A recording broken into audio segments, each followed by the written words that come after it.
agent can check the chat and answer the questions. Thanks. Yep. Yep. Okay. Uh, yeah.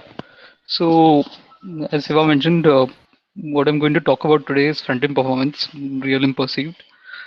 Uh, and basically, this talk is about what we have done at Wingman to improve our performance, front-end performance, over the last 3 years. And, you know, yeah, I'll just share my learnings and the kind of experiments I did there. And yeah, hopefully some of it will be useful for you guys.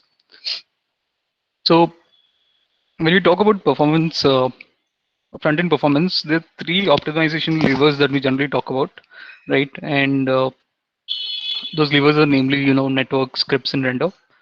Uh, so here, when we're talking about the network layer, we're talking about, your JavaScript bundle size, your API requests, your media queries, all of those. Scripts are basically, yeah, again, the JavaScript that we are writing.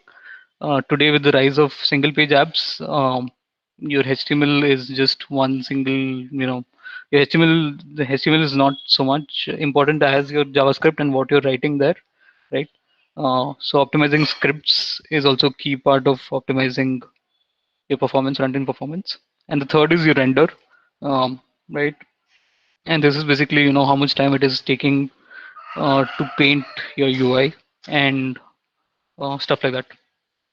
Disclaimer here, we use React as a front end, but this talk doesn't delve into, what React specifically does.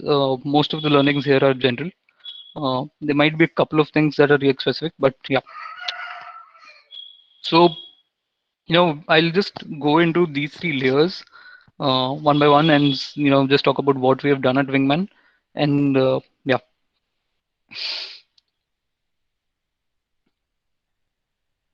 So when we talk about the network layer, I think, this is generally the most uh, the juiciest part or the most what you would think of as the lowest hanging fruit, right, in terms of optimizations, because this is where a lot of the data, um, yeah, all of the data is getting downloaded from the network layer, right? Most of the bottleneck is also here, right? So there tends to be a lot of focus on optimizing network layer. uh, Sorry, one sec. I'll just mute my notifications.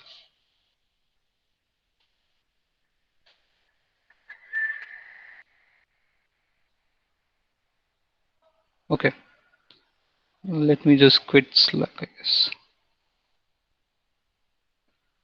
Yeah, sorry for that.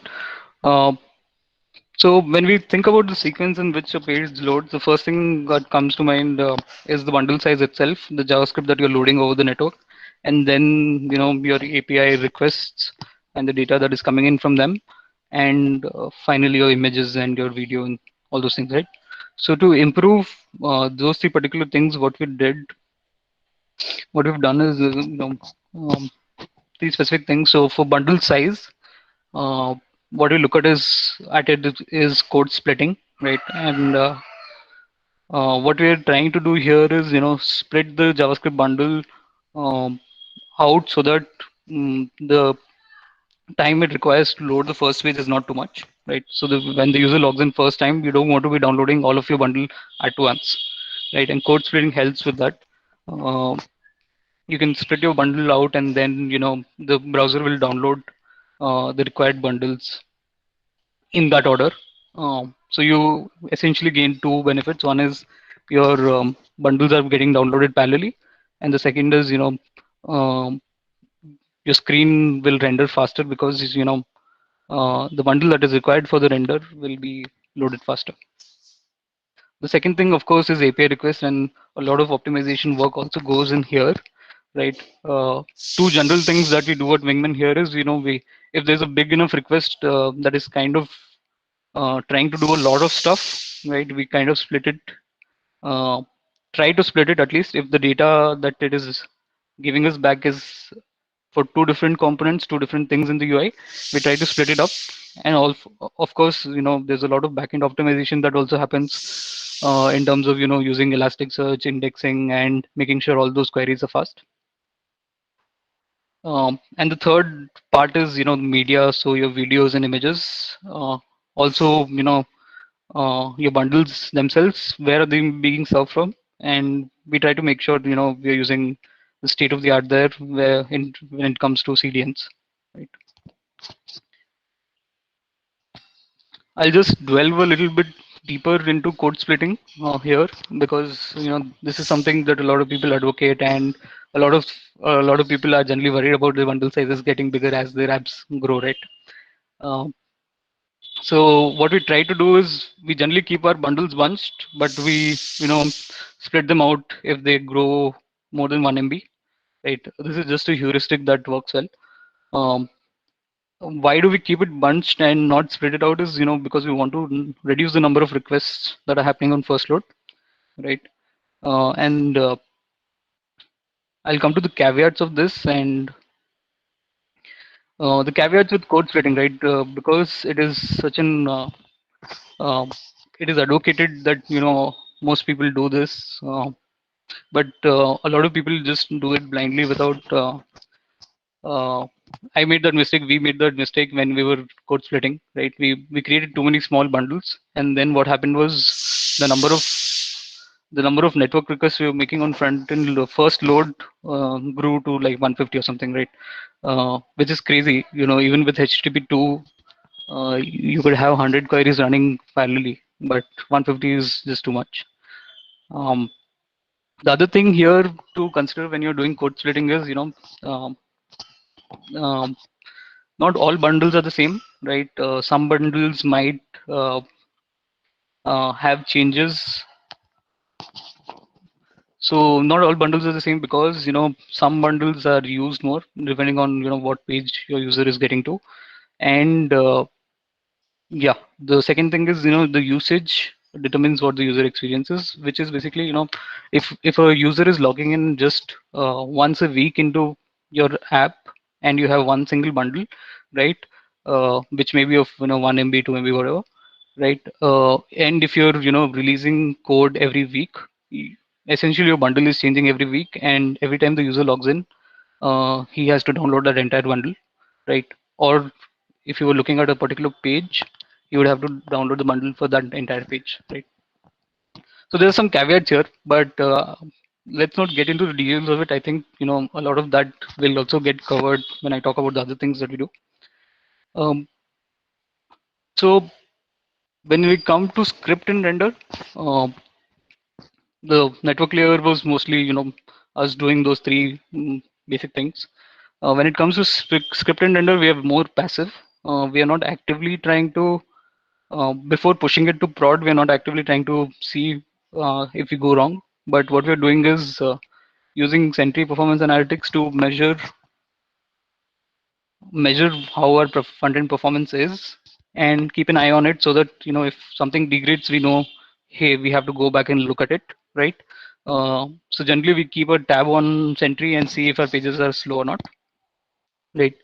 Uh, if you can look at the screenshot, you'll see that most of our pages, the FCP is around 2 seconds. So we are not like super fast, but we do a lot of optimizations on, uh, you know, ideally we want to get under a second, right? Today, most of our pages are at 2 seconds, which is fine, I guess, uh, and the second thing which we do is you don't want it to go worse than 2 seconds. That is why we have Sentry to, alert us when it goes worse. And once we know that something is wrong, what we do is, use profiling. So what you see here in the screenshot is the React profiler, but I'm sure there is profiling for the other front-end frameworks too, which works in a similar way. And here we basically try to debug what is taking too much time to render, what is the bottleneck, and try to fix it there, right? Because here we are just looking at scripting errors and render time errors, mostly issues with the code. Right, the profiler helps in letting us know what is taking too much time to render and what is blocking it. uh, so these are the three levers that we generally think of when we are thinking about front-end performance. But I think there's a slightly lower hanging fruit here, which we can think about, which we thought about when we were trying to improve performance at Wingman.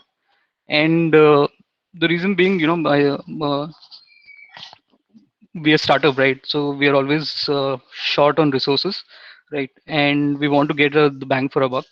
So you know, I think there is the first three things. Optimizing them takes a little bit of analysis and hard work to get there, right? And even then, the returns are there, but in some cases the returns are higher if you think about your app differently, and that is what I'm going to talk about. If you think about performance differently, right? uh, and yeah, so uh, besides those first three levers, how to really make your app fast is the question to answer here. And I think the answer lies in looking at the fourth lever, right? Which is user perception, right? So beyond your network scripts and render, if you look at user and the perception that he has of the app, that is kind of important. And if the user thinks that your app is fast, then the first three things don't really matter, right? Uh, our aim is to make it seem that our app is fast. And of course sometimes it involves actually making the app fast, but also I would say that the lowest hanging fruit here is playing with the user perception and making it feel like your app is fast, right? And I'll just go through some examples of how we try to do this. But before that, uh, general general thing that we try kind of did before trying to do any of this. And um, this was just us knowing the usage, but I think generally what helps is understanding usage before trying to do any of these optimizing the perception of the user, right? um, so what are we really trying to optimize for when we talk about front end usage, right? That we can understand once we understand how often do our users log in, right? uh, are they logging in once every every day? Are they logging in for 30 minutes in a week and then not logging in for the next week, right? Or are they logging in every few hours to check on something, right? How much time are they spending per session? What are the pages they're most visiting? What are the pages that they navigate in and out of, right? Those four things kind of tell you, what should I optimize on, right? And the fifth thing is, what apps are they using, right? So you need to have a benchmark of, let's say, Wingman's users use CRMs as a primary tool, right? CRMs are not the fastest. So the benchmark that we have and that we're fighting against is that we have to be maybe 2x faster, 3x faster, 4x faster than a CRM. We don't have to, compete with superhuman and linear and become like, get our rendered speeds to less than 100 milliseconds, right?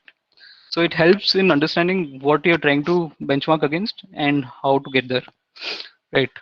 And if you were to think of performance as a function that you're trying to optimize, I would say you're trying to optimize the time spent waiting by the user, right?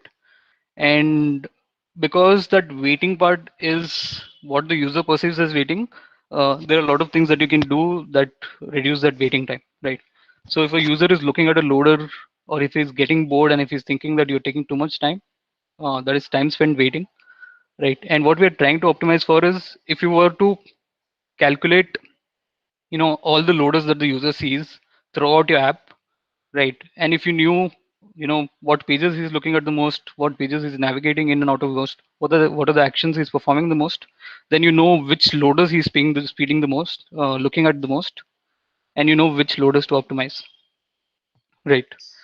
uh, so yeah, basically once we realized where our users were spending their time the most, what we did was a few really simple things that give us great gains in terms of front end performance and how the user sees our app, right? And I'll just walk through a few techniques that we used, right? Cool. So let's do this. uh, so while I'm sharing my screen, I'm not looking at the chat tab and seeing if there are any questions. I'll probably take the questions at the end. uh, so the first thing, and yeah, uh, This is actually one of my favorites because it's so simple to implement and the gains are really great. Is skeletal loading, right? Skeletal loading is basically, earlier, I'm sure, all of us have encountered it somewhere or the other. Uh, Earlier, we would have this spinner, which was, which is showing up for the user when he's looking at any screen, right? And that spinner would make him, stare at that spinner and he's just waiting for the data to load, right? And now what we have is something like this, which is basically, still a spinner, still a loader, but it kind of fits into the skeleton structure of the page, right? And the reason this is cool, skeletal loading as a concept is cool, is because even while making the user wait, it is giving some information to the user, right? So it is kind of reducing uh, that wait time for the user because the user is seeing something that is valuable to him, which in this case is the structure of the page, right? It takes some time for the user to adapt to the structure of the page, and if he has that information beforehand, right? uh, what would generally happen is he would see that spinner and then everything would load at once, right? So it would take the user some time to grasp all the things that he is seeing, right? But when there is a skeletal screen implemented, the user has already gotten enough information to know where should I look at. Like in this case, I see the big center box, and I know that that is probably the most important thing. That is what I should look at. So he's already consuming information while you're loading the actual information, right? Uh, what is the time saved, right? Uh, I would say that depending on, yeah, the general heuristic is at least 300 milliseconds to half a second. You've you know granted you've saved, because that is the amount of time that the user will look at that skeleton screen and try to understand the structure, right? So you've gained that much time. You've reduced that much time of the user waiting by implementing skeletal screen on every page that you've loaded, right? And this is true even if the user has seen that skeletal screen multiple times. Even if after all those multiple sessions he goes to the screen and sees a skeletal screen, he's still getting adapted to that structure, right? Uh, the other thing that skeletal loading does is that it is not creating that layout shift or generating a new layout all of a sudden, right? So that jitteriness is gone, but the most important thing is the time saved, right? So you basically, if your page was loading for 1 second, you're knocking off 500 milliseconds just like that without doing anything. Uh, it's also simple to implement. The only rule of thumb here is follow the skeletal of the page while you're doing this, and you should be good. The second technique that we use is predictive data prefetching, right? This is just prefetching data, right? But we try to predict what the user wants and then load it beforehand for him, right? So the way it works is I'll just go to the before image, right? Let's say I'm a user of Wingman, and this is the my calls tab. Uh, this is not the tab that I am when I log in. I am taken to, like, let's say I'm taken to some other tab, and when I click on my calls, this is what I see. So you see that the skeletal loading is still there, is done, but we could take it a step further, right? What we could do is, I know from my usage patterns that my calls is something that the users use a lot, right?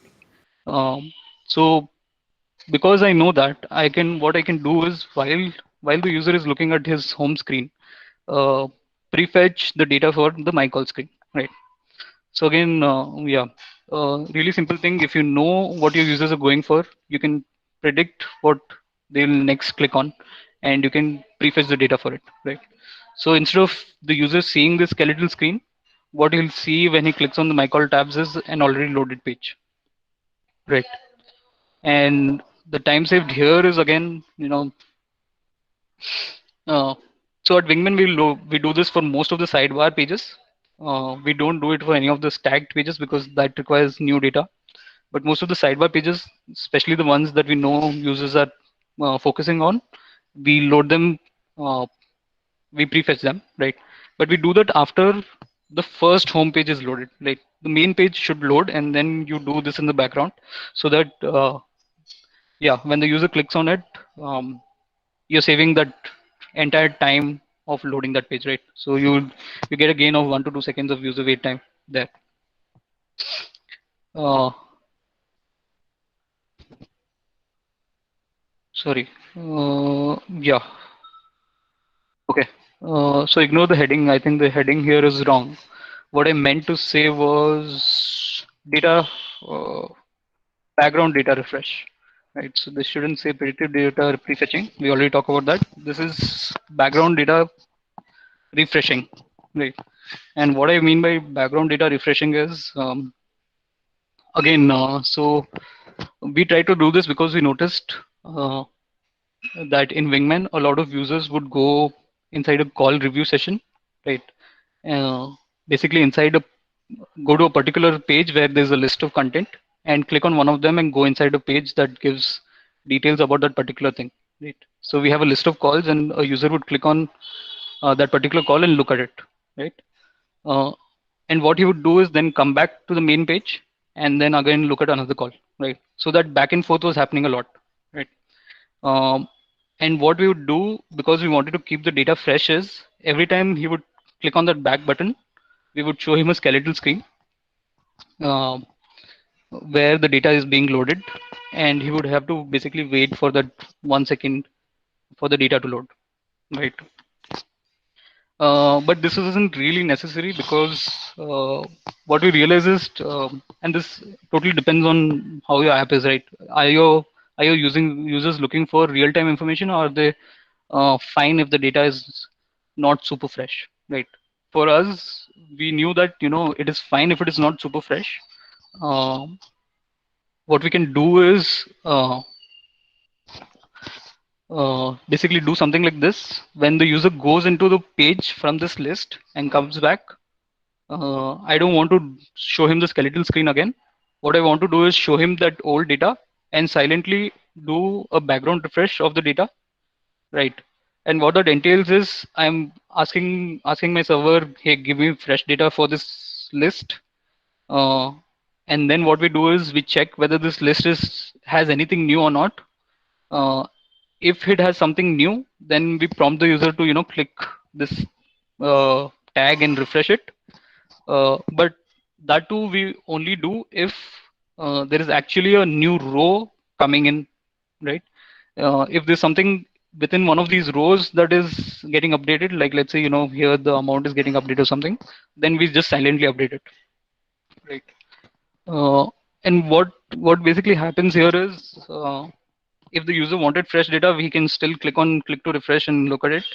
But basically, what you get is the time saved here is again the entire time that page would take to load. Um, um, and this would happen on every page revisit, right? So if I went into some other page and came back to this page, um, it would take me 1 or 2 seconds to get the data. But now you have saved all your time because you're doing the refresh in the background and then prompting the user if there's something new.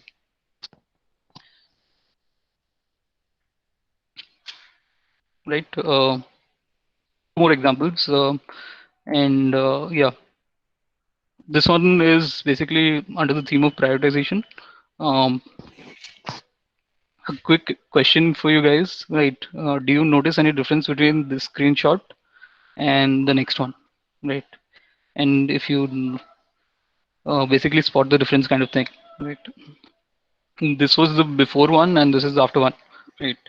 Uh, if you're like most of our users, you wouldn't notice the difference because it is very subtle. But uh, what happens is, the first page took us around more than 2 seconds to load. The second page is less than 1 second, right? So we're saving like more than around 2 seconds of loading time. And this was again, going back to knowing our users and knowing our usage. So we knew that, so this is the call review screen, right? Um, it has a ton of data inside it, a lot of components. Actually, what it does is, so if a call is of 50 minutes, right, you have the entire transcript of the call, and the transcript is interactive. So when you click on it, it highlights the current thing and changes. Uh, yeah, and you also have a bunch of other components like thumbnails and players.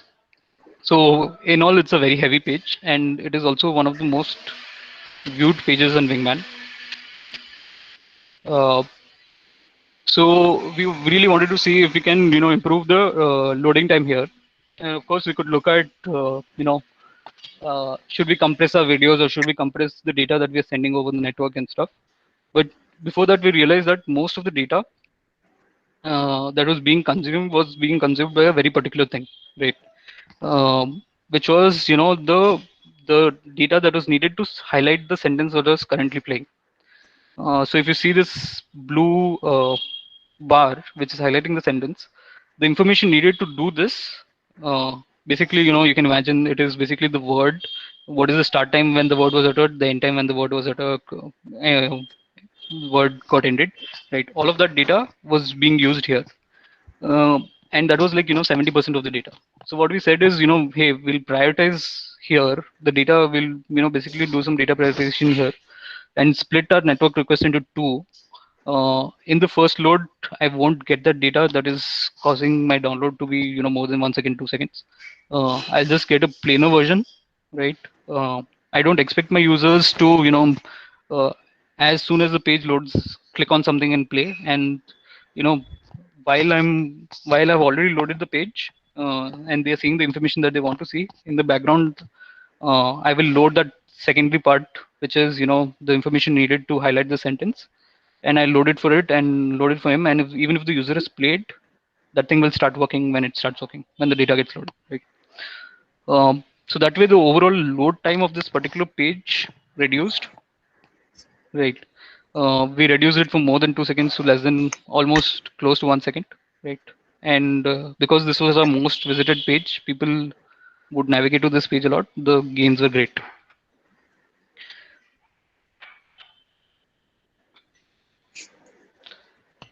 Sorry. So the last example, and then I think I'll take pause. Which is render prioritization, similar to data prioritization. Right. What was happening was, so this was something that we launched recently, um, and this page was actually taking too much time to load. It was greater than 2 seconds, uh, and this would happen every time someone. Again, this is a list view, so people would click on something and click on back, and nothing would render for the next 2-3 seconds, right? Which was frustrating. And what we realized was, there was one particular component, thanks to React profiling and some other things there. We realized that there was one particular component whose render time was too much, right? And that component was this tiny tooltip that you see here in the screenshot, right, with the June 9 and some customer activity details. This tooltip, uh, this tooltip basically would show up on hover, and because there was 14 of these bars and into 15, like there were like 200 of these bars being rendered, all of them had hover listeners. What would happen is because the DOM was trying to create all these hover listeners and create the data for it, it would take too much time, right? Again, what we realized was we don't need that at first load. Our users could wait. uh, the first thing they were going to do was not start hovering on those bars, right? So we could just just delay that render of those hover listeners by half a second, 1 second, prioritize the data that is really required, and um, that helped us reduce the load time for this page by every 1 second. Right. Uh, the last thing, and this is something that we don't do, but this is also really cool. Heap does it, and I think you might have noticed a few other apps doing it, which is distraction, right? Uh, So here, what Heap does is, it while it is loading a particular component takes too much time to load, so it tries to say something like here you see checking gravitational constant in local. Sometimes it say something like checking nuclear codes and Einstein coefficient, right? Something funny that distracts you, and basically if you employ something like this, you could employ something like this if you can't avoid slow loads. Like the first time you load your web app and it is a heavy web app, if there's too much data, like in this scenario, Heap couldn't avoid this. It no matter how much optimization you do, you can't avoid the loading time that certain things take, right? So in those cases, keep the user entertained so that he doesn't feel like you're making him wait. This is a cool thing, yeah, that a few apps do. Some other apps give codes and stuff, right? So that makes it feel like I'm wasting less time. Okay, so I'll take a pause here. I just have mm, essential, basically I'm going to talk about learnings from all these exercises and some future stuff that we have planned. I'll just take a pause and see if there are any questions.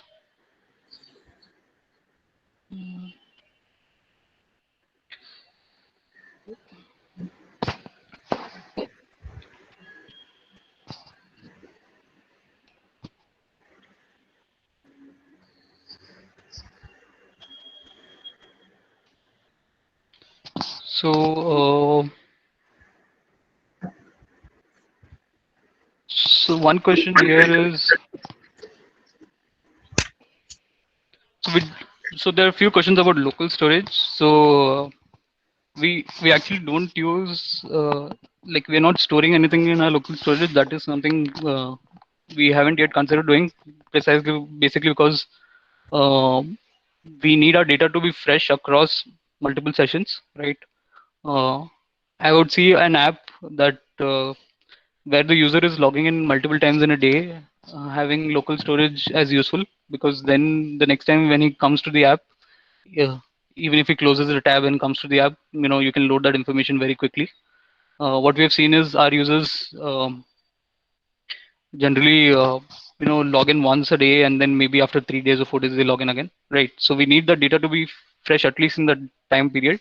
So we don't use local storage to store any of that data, right? But yeah, for an app that would especially for an app where the user is logging in multiple times, it would be great to basically save that loader data in local storage, and then you know use that data to show your pages very quickly. So you're saving on that network time, and then what you can do is refresh the data in the background silently, and then show a prompt to the user if there's newer data. I'll just see if there are any other questions. Uh,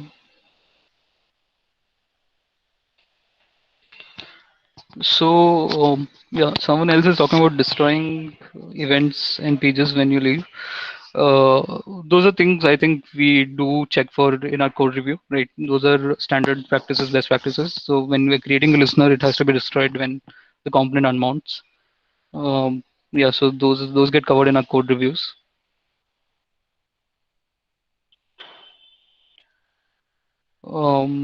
Yeah, so I think those are the questions. Uh, I'll go to yeah. Basically, we tried a bunch of things, but I think there is some common pattern here in what we can try to make our front end apps faster, and some themes that I think recur. One is front end can now get complex, right? More than taking out features, you're adding more new features to your web app more and more, right? So your bundle size increases, different things that are loading up on every page increases, right? So we really need to ask the question: what is it that the user wants to see first, and what can be delayed, right? So uh, it is about the data that you show. It is about the components that you show. It is about the functionality that you prioritize, right? Today, the issue is with most front-end frameworks, prioritization is left to the framework and to the browser, right? We don't control it. We just write the different components that are fighting for the same resources. Each one is making their own network calls. Each one is trying to render as quickly as possible. So prioritization becomes a little tricky to implement. Um, but it is still useful to look at prioritizing data or functionality for the specific features that you think are most visited. The second thing is, yeah, know your users. As I said, if you know the usage, you know what to focus on. So, even if it is a small improvement in a page that is regularly visited, the gain is much greater than, if you were just improving one particular page that is too heavy to load and you reduce that by 10 seconds or something, right? So yeah, knowing the usage helps there. The third thing is, kind of related to the first two, right? So of course you should prioritize, but then after you're done with the prioritization, after the user has started looking at the data that he needs to see, in the background you should always try to think what should I do next, right? So always prefetch the thing that you think the user wants next. Um, Again, this is a tricky thing to do, right? But can be done, I think, at least for your main pages. Um, the fourth thing is measure. Of course, you know um, you will be able to only able to know the usage if you measure. And yeah, we use Heap and other analytic tools to know what our users are doing and track that. And the fifth thing is, of course, entertain and delight the user, or at least inform the user, if not entertain and delight. So with the skeletal screen, you're informing the user before the actual data arrives. With animations, one thing that we don't do a lot today, but animations are also great in delighting the user while he's waiting. Um, right. So yeah, based on all these learnings and themes, what I think is next for Wingman, of course, we'll see what we implement in the future is, basically animations and micro interactions.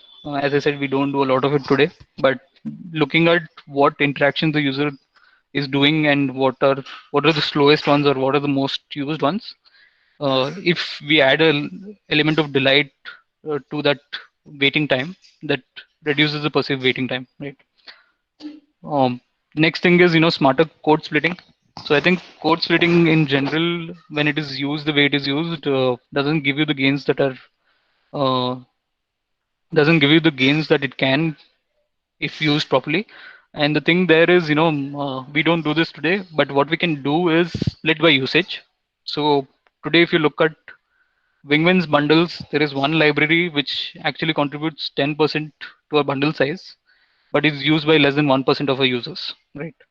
So we're penalizing all the 99 users with that 10% increase in the bundle size because of that 1%, right? And basically, this is a library that is required to render something. Right? So if you were to split out that entire library as a separate bundle and then load it only for that particular page, you have that gain, right? So there, splitting by usage helps. Splitting by modifications is also really cool. So if you were to look at the things that you're changing the most in your app and the things that you're not changing very often, and split it by that, so that you know when you're looking at your bundles, every release, the bundles keep changing, right? So the user, when he logs in, he has to download that new bundle. It is not cached. So if you had split out the bundles that are not modified too often, then they'll be sitting in your user's browser cache and be loaded there, right? They'll load faster. So I think yeah, code splitting is something that we don't utilize to the fullest, and there are definitely things that we can do to get more out of it. Uh, Better prioritization I already covered, which is basically, it's a little tricky because frameworks don't really work that way. But yeah, it is very effective. Um, so also, one thing that could happen, and I think there's a basically a smart loader which could measure wait times, right? Because we're trying to optimize for the loading time. Basically, this time the spinner is rotating for our users. If we had a, and this is kind of, if you had a smart loader which could, tell me, hey, I was active for 1 second and this was the page which I was in, or hey, I was active for, 500 milliseconds and this was the interaction that the user was doing. If I had a smart loader that would push that analytics to whatever analytics app you use, then I very clearly know what should I optimize on, right? So I think, and having a smart loader like that, which tells you very clearly, hey, this is what you should optimize, would be really cool. This is something I think shouldn't be that difficult to implement too. Yeah, apart from these four things, which are more playing on the user perception and trying to measure that, there are things like Svelte.js and GraphQL, which are really cool. Svelte.js gives you really small bundle sizes compared to React, so that is great. GraphQL allows you to in your front end control what data you're getting, right? A lot of the times the data that you're getting from your backend is not in the control of the front end, and we get a lot of unnecessary data. So GraphQL allows you to control that. Yeah, so these are the things that hopefully will get us to sub 1 second, or at least make the user feel like, hey, Wingman is fast. Thank you. Thanks again for the talk. Maybe we can go over the messages and see if there's any question that's not been answered. Cool. Okay. Um,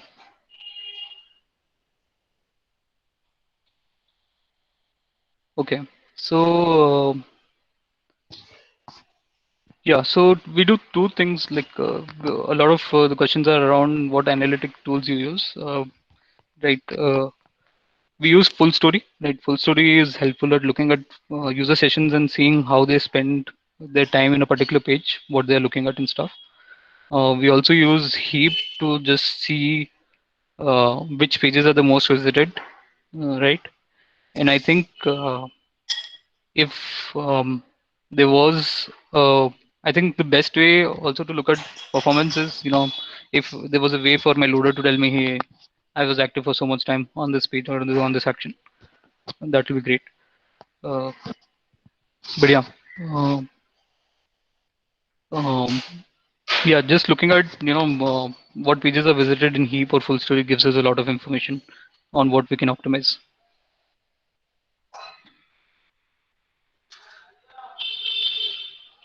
So another question is, is it a good idea if we load most of the third-party code that we're using in our website once the DOM gets completely passed?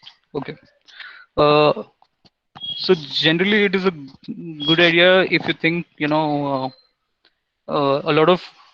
of new libraries, new frameworks are saying hey, we'll be HTML first and JavaScript later, so that your render times increase and people at least see some information, right? Uh, it is generally a good idea, but it is very difficult to implement it. Uh, at least I think it's difficult to implement. Maybe I'm wrong. Generally, yeah, just this again falls into the prioritization thing, right? What do you think the user wants to see first, and what you can delay, and then yeah, based on that, uh, just prioritizing those things first, right? And one great thing that you can do here is code splitting your third-party code out, so that and lazy loading it so that it loads after the render is done. Uh, what else? So actually, let's scroll up.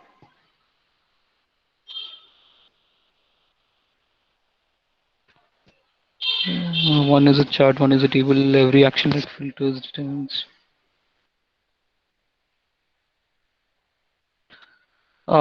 So yeah, so on this, like if the API response time is 3 to 6 seconds, I think uh, like looking at is the table also something that people click on and go to some other place and then come back, then I think doing the data refresh in the background helps. Also skeletal loading will help take at least 500 milliseconds out of it. But yeah, I think uh, generally our response time, at least from the API, is still around the 2 seconds benchmark. Something more than that kind of feels a little slow. So you'll be definitely able to get gains from both implementing skeletal loading and data uh, refreshing the data in the background. But I think there's also the API response to consider. Maybe looking at the API response and seeing if you can split it If there are too many charts that are loading, maybe split it by chart and then see if it improves it also. Yeah, I think those are most of the questions. I'll just take a quick glance.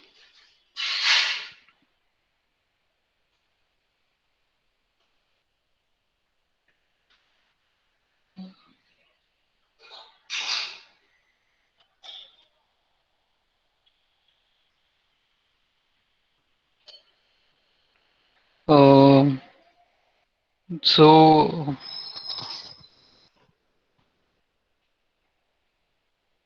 right, so here the question is that the render itself is taking too much time. Unfortunately, if your render is taking too much time, is it one particular component that is taking too much time to render, or is it divided between multiple components? Then, if it is divided between multiple components, you can again do prioritization and see if it is one particular component that can be loaded first.